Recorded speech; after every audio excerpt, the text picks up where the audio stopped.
Zuva re11 rokuverengwa kweOma.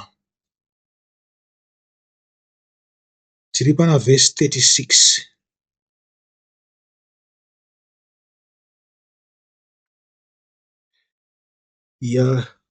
Mateo 26 vhesi 36 inoverengwa ichiti, ipapo Jesu akaenda navadzidzi vake kunzvimbo inonzi Getsemani, uye akati kwavari, garai pano, ini ndichienda apo kundonyengetera. Vhesi 36 inotiudza kuti Jesu wakatora vadzidzi vake shure kwechirariro chePaseka, icho chatava kuti mazuva ano savaKristu chidyo chaIshe. Takabvisa inzwi rekuti Paseka tikaisa chidyo chaIshe. Zvikanzi wakaenda navo kugomo reMiorivhi, gomo remafuta okuvhenekera nemirivo yokugwinyisa. Zvichida Jesu wakanga oda kuvarapa zvekupedzisira. Takatiwo mirivo inorapa, mishonga yekurapa miviri yedu. Ndosaka Mwari akatipa mirivo iyi. Zvikanzi akapawo mirivo kumombe nemhuka, akapawo mirivo kushiri dzedenga, kuti zvinhu zvose izvozvo izvi zvirapwe. Hazvingoguta chete nemishonga iyi, zvinenge zvichirapwa mumuviri kuti muviri ugare wakagwinya. Zvinotidzivirira kune zvimwe zvirwere zvinenge zvichida kutibatira. Naizvozvo Jesu kuenda navo kugomo, akanga oda kuvapa mirivo yokupedzisira kuti vanyatsogara muchiedza. Asi izvi zvinokwanisa kunge zvisina kunzwisisika kuna vadzidzi panguva iyoyo. Jesu wakanga oda kuvarapa zvokupedzisira. Makaenda kuna bhuku raJohani, munoona mimwe minyengetero yose yaitwa naJesu, nako kudzidzisa kwake kwokupedzisira vadzidzi. Zvichida zvingatangira pa12 kana kuti pa13 kana kuti pa14 handicharangarira. Asi pane mimwe minyengetero yaanoita pamusoro pavadzidzi, pamusoro pavateveri, pamusoro pevanenge vachazouya mushure mavadzidzi navateveri vaIshe wedu Jesu Kristu. Muri kupanzwa? Kwakanga kuri kurayira kwokupedzisira. Imi munozivawo kuti kana mwanakomana wako aroora, kana kuti akuenda kunotanga imba yake, munomurayirawo samadzibaba. Makaungana anababa munini, anababa mukuru, morayira munhu kwokupedzisira. Hakuzi kuti hamuchazomurayira zvakare, kungoti asazoita mamwe madambudziko asina maturo agokunyadzisai. Nekuti kana pane chinhu chaanoda, anongodzoka pamuri okubvunzai. Asi kana akaenda asina ruzivo, kutadza kwake kunowandisa nokusawirirana nomukadzi. Ndakanzwawo kuti vasikana vakungotanga dzimba vasina kurayirwa. Zvikanzi vana tete dzimwe nguva dzakatamba nepwere.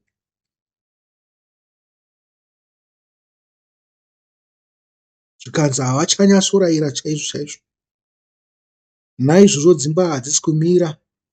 Ini handifunge kuti hadzisi kumira nokuda kwokungoti vana tete havasi kurayira, vari kutadza kurayira. Asi pane gepu rakaitika nokuda kwokufamba kwavanhu pasi rose, vachitiza nyika yavo, nokuti pasi munyika, pasi pakanga pamera zvigananda. Nyika yakanga yotyisa kugara. Nhamo yakaita kuti vazhinji vatize. Mabasa achawanikwa, ruzivo rwakarashika, ruzivo rwakanourasi, nokuti vanhu ava vakabuda havana kunoita mabasa avo. Vazhinji vacho vashoma vakawana mabasa avo chaivo. Naizvozvo ruzivo rwakatorasika. Dai vanhu iva vatodzoka zvavo vamutsa nyika yavo zvakare. Asi nokuda kwokuti dzimwe nguva bato riri kutonga, mabatiro avanoita vanhu, avakaita vanhu kwemakore 40 apera, haana kufadza vanhu ivavo. Vanhu vakabuda munyika vane chigumbu. Vakati hakuya, hatichadzokere. Nzara inotiruma, hatibatwe zvakanaka, tinenge tigere mumisha yedu, tinongoerekana tangoona mumwe munhu. Nokuti munhu weimba yapurezidendi, kana kuti munhu ari muhurumende, kana kuti mukuru kubato, nyangwe navaduku vebato, corruption yawandisa. Unongoerekana wanzi nepamba pawakavaka ako pamadzibaba ako pane makuva ako, wongonzi ibva ipapo. Ibva ipapo, ndichienda kupiko? Ibva chete. Zvikanzi vamwe vakanga vaiswa paminda, panguva yekutorwa kweminda, vanhu vose ava vakazotera mumashure vava muhurumende vakanga vasipo. Asi ndivo vanoenda vachinoti vanhu vakatora minda iya, chibva ipapo, nekuti vava maminista. Iyo minda inogotanga yambogovewa kumaminista sei? Ko yakadi kugovewa kune vakanga vatora minda yacho panguva iyoyo? Muri kuona zvinokonzera kuti vamwe vanhu vasadzoka. Saka vachadzoka, vari kudzoka zvavo, asi havana chokwadi. Vari kudzoka zvavo. Zvida panguva ino vanenge vane vamwe vavo vanenge vari muhurumende vachiti aiwa, tinozanda kuna nhingi, unotitsanangurira, kana takuda kunetswa toenda kuna nhingi. Ko vasina kwokuenda vachaita sei? Minda yamadzibaba avo yakatorwa ichadzorwa here?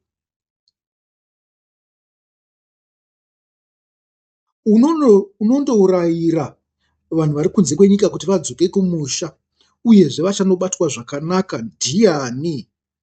Ndiani uchaisa zvivimbiswa ugoisa upenyu hwake pazviri? Chinhu chinonzi security chinodikanwa nemunhu wose. Ndosaka tichikura tinenge tichida security yekuti kana miviri yedu yaneta isagone kusenza, tinenge tine chimwe chinhuwo chatakabata. Zvinopa kunzi pakanga paiswa vabereki venyu, madzitateguru enyu navarume, naipapo makubviswa pachipuhwa maChina. Nyaya idzi hadzimboferefetwa, hazvimboda kugadziriswa, havapuhwe patsva pakakura napakanaka kupfuura pavari kubva. Vanongorashwa samarara, sekunge zvinonzi hama dzavo hadzisi varidzi venyika. Mutorwa ndiye anobatwa zvakanaka. Munhu ari kubva kunyika kwake zvake, ane nzvimbo dzake kunyika kwake, ndiye wamunobata zvakanaka. Mwene munhu weimomo, nokuti takati mwene zvida tinei chikanganisa, nokuti vanozviti vene vanokwanisa kunge vari a certain type of people vakatosiyana negurufishi ravanhu venyika.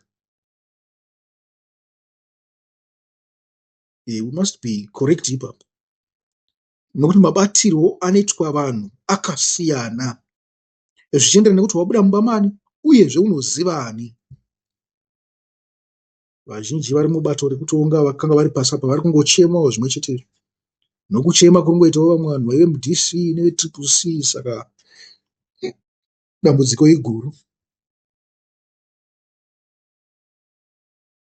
Ehe, ngatiregedze kurasika, ngatidzokere panyaya yedu zvedu. Jesu wakauya kuzorapa vanorwara, kwete vatsvene. Zvichiratidza kuti vadzidzi vakanga vasati vanyatsosvika sembeu mumunda paakazoenda navo paGetsemani. Vakanga vasati vanyatsokwana, vakanga vasati vakwana semari yebhazi. Izvi zvandiri kutaura izvi ichokwadi, hapana. Mungati aiwa ndikusvora vadzidzi. Kwete, vadzidzi vakanga vasati vanyatsokwana. Shoko pacharo, nyange vakabva paday 1 vana Jesu kusvika pazuva rokupedzisira, vakanga vasati vanyatsonzwisisa magwaro, nokuti anoreve chii, uyezve chavanofanirwa kuita chii. Nomusi wokupedzisira chaiwo vakaramba Ishe wedu Jesu Kristu. Kubva pachirayiro chaIshe vakanga vatomuramba kare. Muri kupanzwa? Imi zvenyu mungatadza kuzviona nekuti munenge muchiverenga muchimhanyira kune zvimwe zvinhu. Asi Jesu akaudzwa pamberi pake, kumeso kwake, navadzidzi kuti iwe hatingatevere zvaunoda. Zvauri kutaura izvozvo ndezvako. Ndichazokuudzai kuti ndepapi. Hama vadiwa, shoko munaro. Mweya Mutsvene uripo kuti puhwe wose anoda, anozvipira kuda kutevera Ishe wedu Jesu Kristu. Mwari aripo kuti azviratidze kune vanomuda. Ishe Jesu aripo kuti azviratidze kwamuri. Naizvozvo kwanai semari yebhasi. Muri kuzvinzwa? Mwoyo yenyu nepfungwa dzenyu ngadzirapo. Ndokunamata kwangu. Handikandataura kuti vanhu vakanga vasati vakwana. Zviri kubva papi? Makatarisa panyaya yatakapedzisira kutaura pamusoro payo. Jesu wakuda kuenda kundourayiwa. Zvikanzi pane imwe nyaya yakabudapo yekuti Peter akarayirwa, akaudzwa naIshe wedu Jesu Kristu kuti achazomuramba. Handikama muchida evidence yekuti vanhu ava vanga vasati vakwana. Chii chakaitika ipapo? Musangoona kuti Jesu wakataurira Peter kuti akange achazomuramba. Icho chinhu ichocho pachacho, nekuti Peter wakanga uri mutungamiriri wavanhu, wavadzidzi. Icho chinhu ichocho pachacho chinotorakidza kuti vakanga vasati vakwana. Asi makaenda pavhesi yekupedzisira, munonzwa kunzi vese vakapandukira Ishe wedu Jesu musi iwoyo.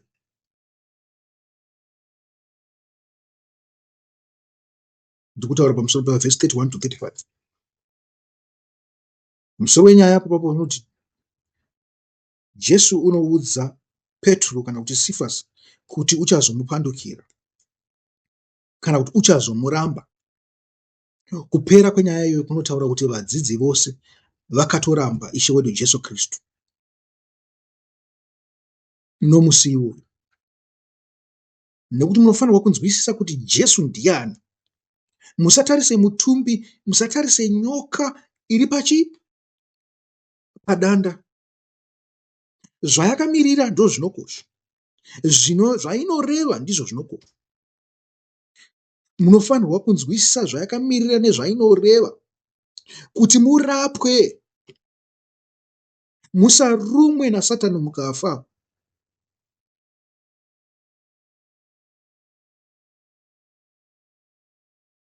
Ndati tinozviwana kubva pavhesi 31 kusvika pavhesi 35 yaMateo 26.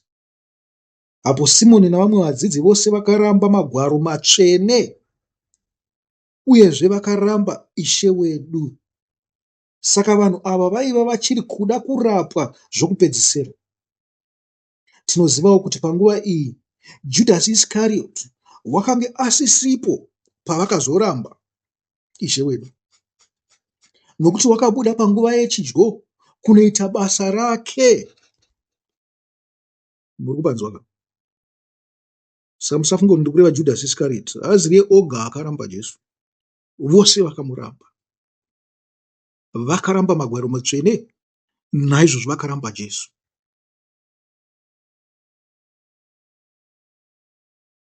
Chimwe chinhu chatiri kuona panyaya iyi, dzatikurumidze taipinda mairi, tiri kuona kuti Jesu wakaenda achipatsanura vanhu.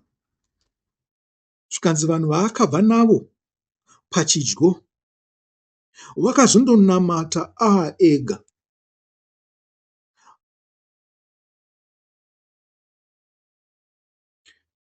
Zvikanzi Jesu akaenda achipatsanura vanhu, akasara ava nemapoka matatu, kana ndingati maklasi. Boka raakasiya pekutanga raiva navadzidzi, kana tichizviverenga tingati vasere 8, nekuti Judhasi wakanga waenda. Petro naPita naJohani vakasarudzwa, saka vakasara vadzidzi chaizvo ipapo vakanga vari vasere. Asi izvi ndizvo here izvo? Zvinokwanisa kunge zvisina kudaro. Murubaona, nokuti Judha nyange zvakanga asipo, asi ngatiregedzei kukanganwa kuti Jesu pane vakadzi vaimubatsira basa, vaifamba navo. Zvikanzi vaigara vachimubatsira, vaingoita sezvaingoita vamwe vose, vachiuya vachienda, vachiuya vachienda, sezvaingoitawo vadzidzi. Vakadzi ava vaikwanisa kunge vari 3 ndovatinoziva, kana 4 zvichida vakanga vari 5. Ini ndinofunga kuti vakanga varipo nomusi uyu, nekuti yakanga iri nguva yePaseka. Zvichida vakanga vachifanirwa kunge vachidya chidyo nemhuri dzavo. Asi tarirai, nyange ana Sifasi nana Johani nana Jakobho vakanga vakarora, navazhinji vavo vakanga varipo ipapo.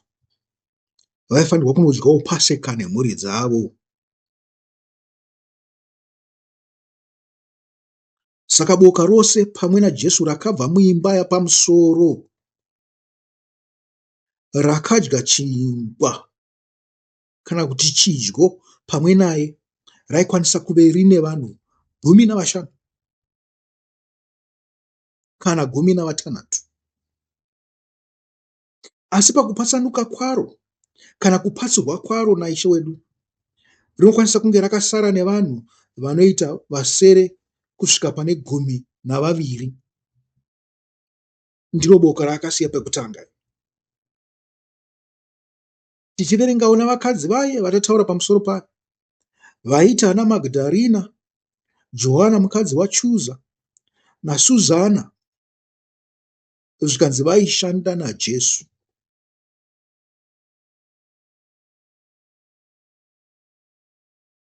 Ini ndati ndinofunga kuti panokwanisa kunge paive nemumwe wechina kana wechishanu. Kufunga kwangu, vaifamba pamwe chete naJesu.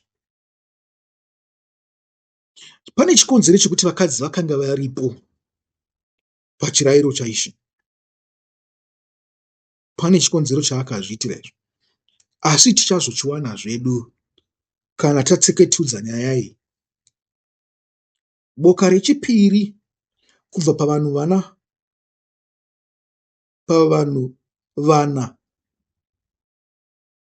vapi? Vanoti Ishe Jesu, Sifasi, Jakobho naJohana, Johani, John, vana vaZebhedhi vaviri vaya, Johani naJakobho, naSifasi wechitatu naJesu. Zvikanzi rakasarawo rave nevanhu 3, vanoti Johani naJakobho naSifasi. Iye Jesu akazvibvisa pavari. Zvikanzi iri ndiro boka raiva pedyo naJesu panguva yemiteuro yake. Zvikanzi nokuti wakati fambei zvishoma, akanoteura ari oga. Rakanga riri kachinhambwe zvishoma kubva pane vasere vaye pamwe navakadzi. Muri kupanzwa? Asi iye Jesu wakaisawo chinhambwe pakati pake naivavo 3 ava. Wakabva pane 3 akaenda pake ega, akandonyengeterapo. Zvingarevi chii zvinhu zvose izvi?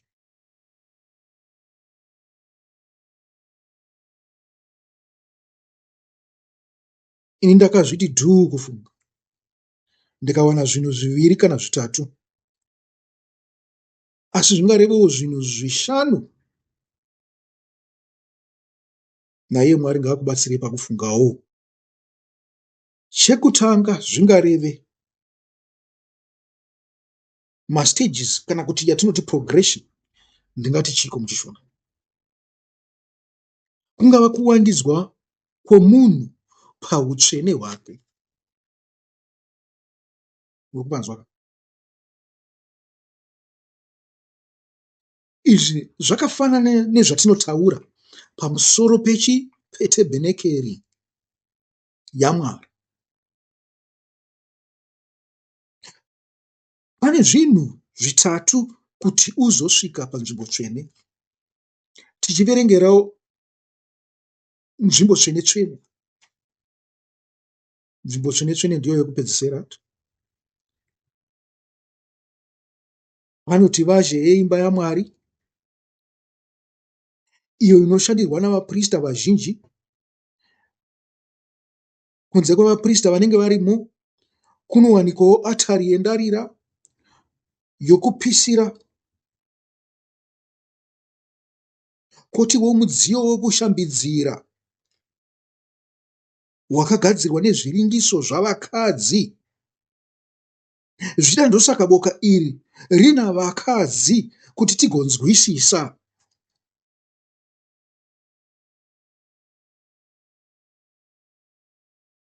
Nyangwe vazhe iri nzvimbo tsvene patingadyira isu vaprista nemhuri dzedu, haina utsvene hwakakwana.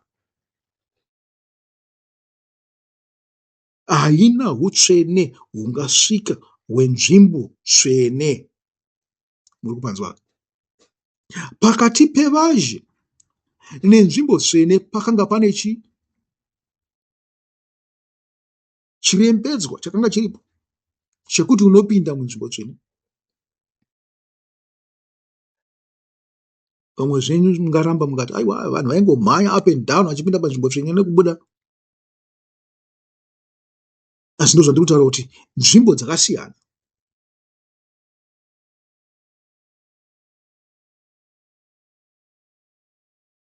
Nekuti tinonzwa kunzi dzimwe nguva vaprista vaidyira nemhuri dzavo panzvimbo yetebhenekeri iyoyo. Nekuti panga pane zvinhu zvaifanirwa kudyirwa panzvimbo tsvene. Zvichinziwa navakadzi kana vanasikana vangadyawo zvinhu izvozvo, nyangwe navaranda. Takatarisawo nzvimbo tsvene tinowanawo kuti yaive nezvinhu 3 zvaiti tafura yokuratidzira, chingwa, arita yezvinonhuhwira nechigadziko chemwenje. Mwenje yatambenge ichitataura iyo.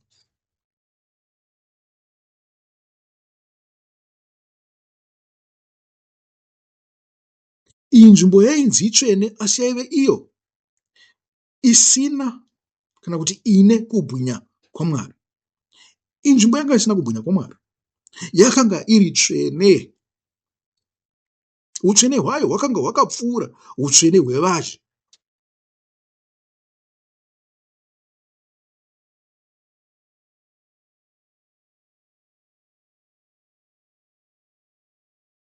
Asi yakanga ine zvinhuwo izvi zvatataura zvinomirira umwari, zvaiti zvingwa, mafuta emwenje nezvinonhuhwira.